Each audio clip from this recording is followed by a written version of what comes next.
Sean Combs est à la table de la défense. Oh d'accord. L'une des choses les plus difficiles que j'ai eu à gérer a été de devoir rester silencieux et de ne pas pouvoir exprimer à quel point je suis désolé pour mes actes. Donc c'est lui qui parle. Je ne prends pas cela à la légère. Je voudrais présenter mes excuses à Cassie Ventura et à sa famille. Joe, c'est la première déclaration que nous avons entendue de Sean Combs devant le tribunal aujourd'hui, du moins en ce qui concerne des excuses. Oui, et tu sais, c'est un peu comme si je me tenais là en me disant, d'accord, continue, qu'est-ce qu'il y a d'autre, n'est-ce pas? Tu vois? Il demande franchement ce qu'on attend de lui, ce qui rejoint ce que tu disais. Il semble en quelque sorte s'excuser, comme à l'écrit, et parfois, tu sais, pour des choses pour lesquelles il n'a pas été condamné. Mais nous avons toute cette discussion sur le fait de s'assurer que les faits pour lesquels il a été acquitté ne soient pas inclus. Donc, encore une fois, tu as ces choses-là, tu vois. Ces dynamiques sont intéressantes à observer et il sera fascinant de voir jusqu'où cela mène et si c'est crédible. Il sort et est-ce qu'il peut donner l'impression que ce n'est pas à propos de lui? Est-ce qu'il peut donner l'impression que ce n'est pas lui qui est narcissique et est-ce qu'il peut s'en sortir? Compréhension aux yeux du juge, aux yeux du public? Pourquoi? Peut-être qu'il devrait avoir plus de temps et malgré cela, je vous demande votre honneur de me donner moins de temps. En voici la raison. Reconnaît-on que vous n'étiez pas déraisonnable d'avoir agi ainsi? Il ne va pas céder, simplement parce qu'ils veulent garder leur motif d'appel.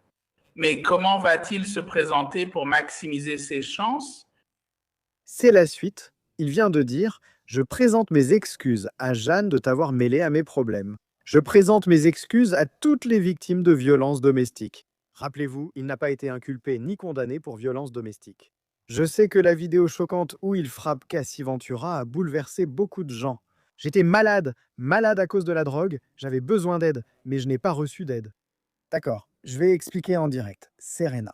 Donc maintenant, il s'est excusé à la fois auprès de Cassie et de Jeanne, encore une fois, non pas pour les avoir transportés pour le travail du sexe, mais pour les avoir blessés à cause de la violence domestique. Il dit « Ma foi m'a appris, je ne suis pas quelqu'un d'exceptionnel, juste humain, je fais de mon mieux. J'ai perdu ma liberté, la possibilité d'élever mes enfants, d'être présente pour ma mère et toutes mes entreprises. » Encore une fois, qu'en pensez-vous? Parce que c'est vraiment la première fois qu'il a l'occasion de faire un commentaire de fond à ce sujet. Oui, et je suis tout à fait d'accord avec vous deux sur le fait qu'il est très précis sur ce pourquoi il s'excuse et il doit l'être. C'est vrai, il veut montrer un remords total sans vraiment admettre certaines choses. Écoutez, c'est le moment et l'occasion où un accusé qui a été condamné se met à genoux et supplie pour obtenir la clémence. Reste à voir si le juge est déjà trop blasé pour vraiment le croire, ce que je ne lui reprocherai pas, n'est-ce pas? C'est très facile d'exprimer des regrets maintenant, c'est très facile de dire ce qu'il dit après avoir été condamné. Je rappelle que chacun a droit à un procès. Je ne pense pas forcément que lui. Le fait qu'il ait porté l'affaire devant les tribunaux ne devrait pas être retenu contre lui et ne devrait pas être considéré comme un manque de remords de sa part. Mais d'un autre côté, le voilà ayant essayé de contester toutes les accusations et n'admettant des problèmes que maintenant. Donc je ne pense pas qu'un juge sera vraiment influencé par ces excuses récentes, tout comme pour n'importe quel autre prévenu. Pour info, ma batterie faiblit. Je n'ai pas entendu la fin. Serena. Nous allons travailler à régler ce problème, mais je veux quand même donner une mise à jour à tout le monde. Donc Sean Combs dit « Je me déteste en ce moment. J'ai été réduit à rien. Je veux présenter mes excuses à mes 7 enfants. Je suis vraiment désolé. Vous méritez mieux. À ma mère. Tu m'as mieux appris que ça. Sierra, je te parle en tant que personne suivant cette affaire depuis le début. Qu'est-ce que tu retiens de ce qu'il dit? Je veux dire, c'est un jour de vérité pour Sean P. Diddy Combs. Et c'est quelque chose que nous supposions avant d'enfin l'entendre. Les mots qu'il disait laissaient entendre qu'il pourrait en fait désigner les victimes dans cette affaire et s'excuser. Je veux dire, je crois qu'on en a parlé il y a quelques minutes à peine, et voilà qu'il le fait justement. Ma question dans tout ça, je serais très curieuse de voir ce qu'Elizabeth Milner dira quand elle sortira, parce qu'en ce moment, elle est au tribunal. Donc elle est là en train de regarder P. Diddy, alors qu'il prononce ces mots immortels. Je veux connaître son émotion dans tout ça.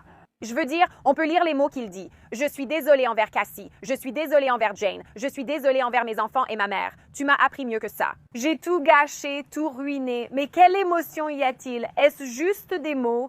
Est-ce qu'il a un visage complètement impassible ou est-ce qu'il pleure? Est-ce qu'il est bouleversé? Et je pense que toutes ces choses sont des éléments que le juge Arun Subramanian va remarquer parce que, je veux dire, c'est vraiment ça. Est-ce qu'il est vraiment désolé? Est-ce qu'il éprouve vraiment des remords pour tout ce qu'il a fait? Je veux dire, il a maintenant été reconnu coupable d'un crime ici, le transport dans le but de se livrer à la prostitution. Ce qui, pour rebondir sur ce que tu disais, Jessie, nous n'avons eu d'excuses que pour la violence domestique, pas pour tout le reste. Et je veux dire, je suppose que Didi va peut-être continuer un peu plus longtemps, puisque c'est vraiment la première fois qu'il aborde toutes ces accusations. Mais je veux connaître l'émotion derrière tout cela. C'est un excellent point qu'Elisabeth Milner connaîtrait puisqu'elle est à l'intérieur et peut l'entendre. Mais si on remarque cela, si on remarque qu'il n'aborde pas directement les crimes fédéraux pour lesquels il a été condamné, vous savez, le juge Subramanian va le dire aussi. Il le dit. J'ai abandonné ma communauté en voulant prouver qu'on pouvait gérer seul. Je me suis égaré, mais je ne suis pas mauvais. Je suis désolé envers ma communauté, je vous ai déçu. Les gens changent, je sais avoir changé. Joe poursuit à ce sujet. Parfois, il faut vivre certaines expériences. Ce ne sont pas des excuses. Je ne peux pas changer le passé, mais l'avenir, oui. Je supplie votre honneur de me faire preuve de clémence pour redevenir un père, redevenir un fils, redevenir un leader dans ma communauté, pour obtenir l'aide dont j'ai besoin maintenant. Joe, regarde. Nous critiquons certains aspects de cela d'un point de vue juridique, d'un point de vue humain.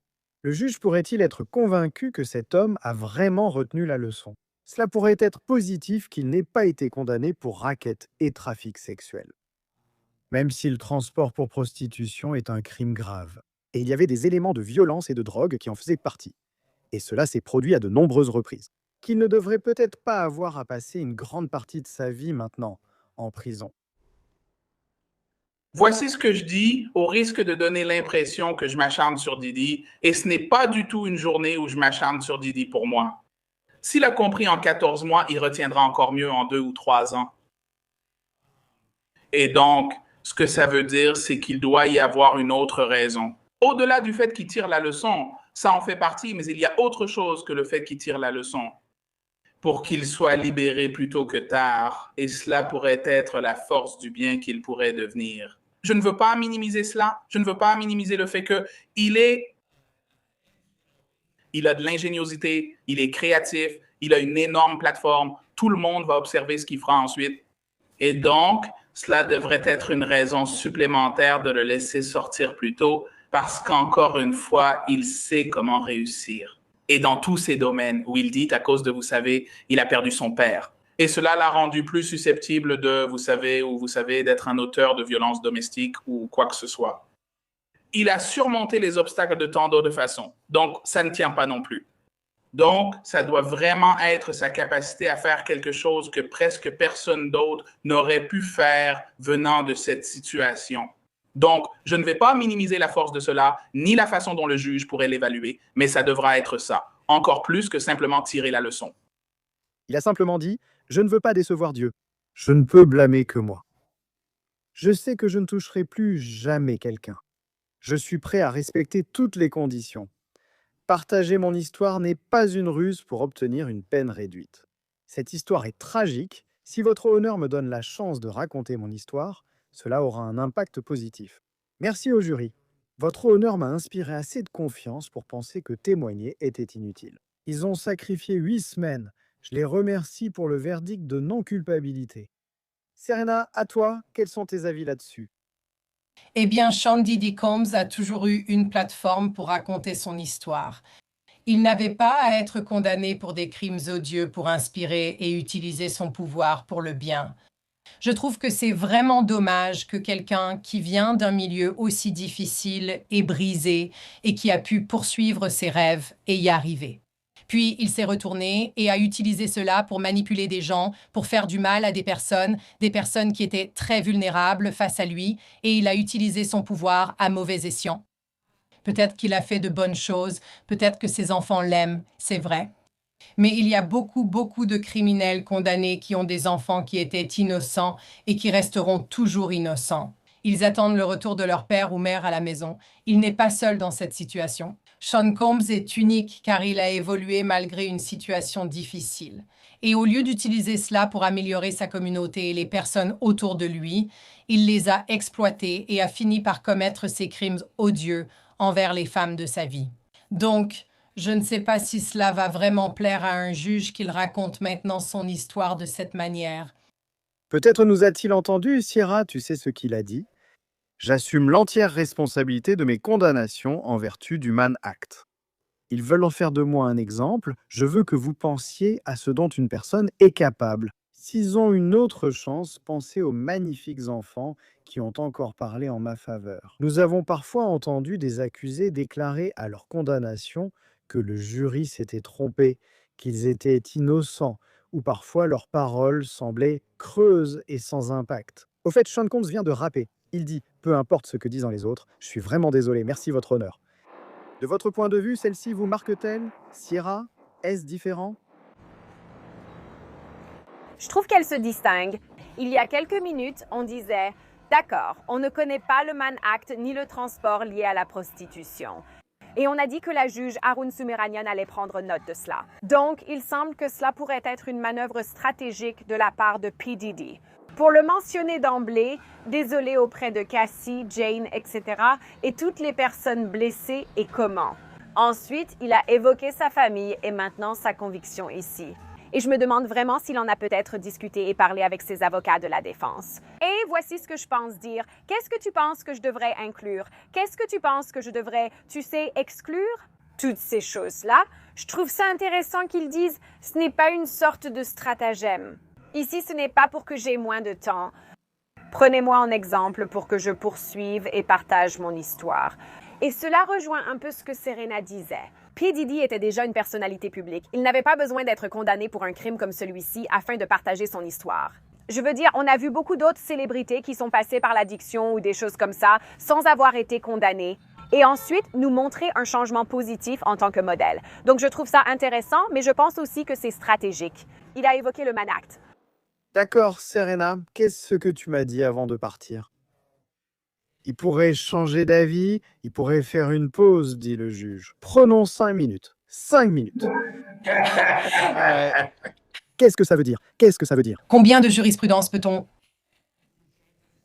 Toi, oh là là, 5 minutes, c'est la durée parfaite pour montrer que tu prends ça au sérieux. Mais ce n'est pas encore assez de temps pour vraiment changer les mots que tu voulais dire. Je ne pense pas qu'il va changer ce qu'il avait l'intention de dire au début de la séance d'aujourd'hui. Je pense qu'il veut évidemment donner une pause à tout le monde. Il veut donner l'impression qu'il prend en compte tout ce qui a été dit aujourd'hui. Mais j'ai l'impression que 5 minutes ne suffisent pas vraiment pour changer ce qu'il avait prévu de dire, à mon avis. Est-ce que c'est parce que, et si tu es d'accord, Joe, est-ce que c'est ça? Parce que ce que Sean Combs a dit était très similaire à ce qu'il avait écrit dans la lettre. Cela ne modifie pas le récit. C'est sans doute différent de l'entendre directement de Sean Combs. Il y avait des variations potentielles. Assumer la responsabilité des condamnations au Mann Act. Mais si tu es d'accord avec Serena, c'est bien ça, parce qu'en substance, ce n'est vraiment pas, dans l'ensemble, différent de ce que le juge a déjà lu dans cette lettre. Oui, et je pense qu'il sera plus enclin à être influencé par les lettres des autres, les directives de condamnation et les éléments déjà en place. La question est de savoir dans quelle mesure il va s'en écarter. Il devrait tenir compte de ce qui a été dit aujourd'hui. Je l'ai déjà mentionné. Mais vous savez, il avait probablement une idée de ce qu'il allait faire et P. Diddy lui-même et lui aussi. Peut-être qu'il penchait en faveur du juge, qu'il penchait vers ce qu'il allait faire. Et il y a la question de savoir s'il pouvait faire pencher la balance d'un côté ou de l'autre en disant ce qu'il allait dire. Je pense qu'il savait où il allait se positionner. Je pense que, vu ce que les autres diraient, ce serait sûrement aussi, voire plus important. Je trouve cela bien. Comme dit, le juge vous interrogera sur votre avis. J.C. Weber, je ne crois pas. Je ne pense pas que le juge soit intéressé par ce que j'ai à dire. Qu'est-ce qu'on prévoit en termes de peine maintenant que nous ne sommes potentiellement qu'à quelques minutes? Nous avons couvert cela toute la journée, Sierra. Nous le couvrons depuis des mois maintenant. Je vais commencer avec toi. Quelle peine penses-tu que Sean Diddy Combs recevra après sa condamnation pour ces 2 infractions à la loi Mann? Je pense que, d'après ce que dit Serena, le juge Arun Sumeranian est arrivé avec une idée précise en tête de la peine qu'il voulait prononcer. Il va y réfléchir pendant les 5 prochaines minutes. Mais si tu me demandes mon avis, ma prédiction reste une peine de 5 à 7 ans. Je doute qu'il choisisse la peine minimale. C'est ce que souhaite la défense. Je doute que cette peine de 14 mois soit aussi longue que ce qu'espère l'accusation. Avec les 11 ans, soit une durée importante,